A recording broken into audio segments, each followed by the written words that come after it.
Today's video guys, dumating na yung aking gulong na in-order sa Lazada na ang brand niya ay Sineus.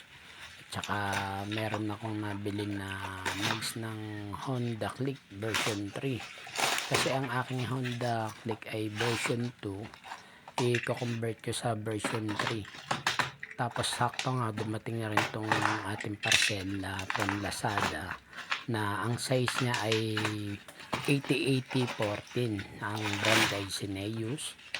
Ang kagandahan dito guys sa Lazada, meron siyang mga freebies na kasama. Ayan, ipapakita ko sa inyo guys. Yan, unwrap na. At ito ang freebies guys.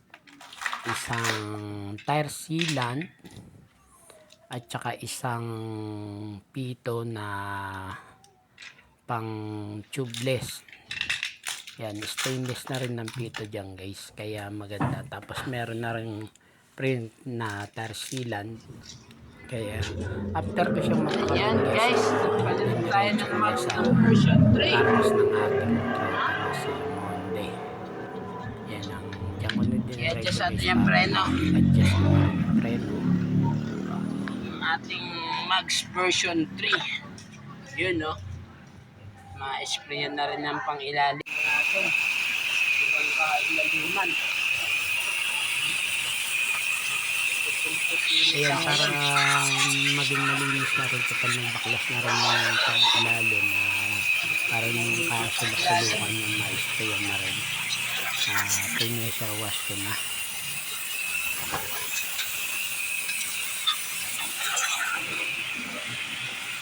At samanta, Yan, tapos sinama ko na rin ng body wash kasi total dyan na rin ang sasak. lakas yan pagka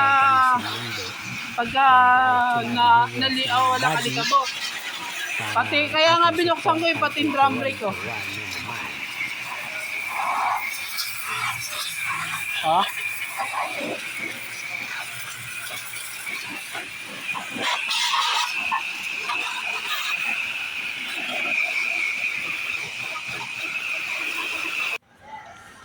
Wash na.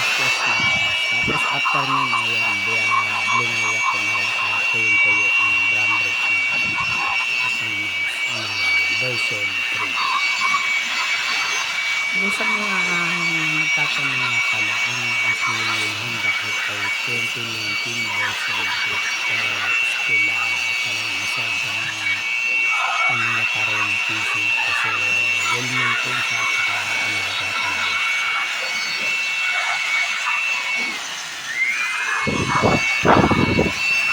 Itasan nyo na may isang pinis yan. Yan, version 2 to Ayan, version naikabit 3. na-adjust na ang preno. Naikarwas pa. Sobrang pogi na naman ni Pongkan. Ang ating mags.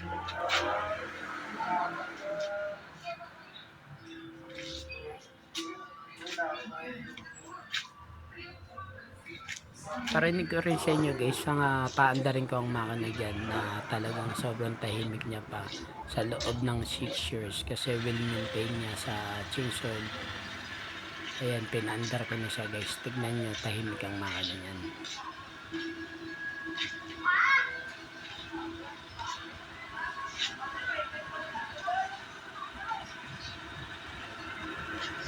Pa-like and share na lang po kung saan nakarating ang video na to sa lahat ng Honda Click. Shout out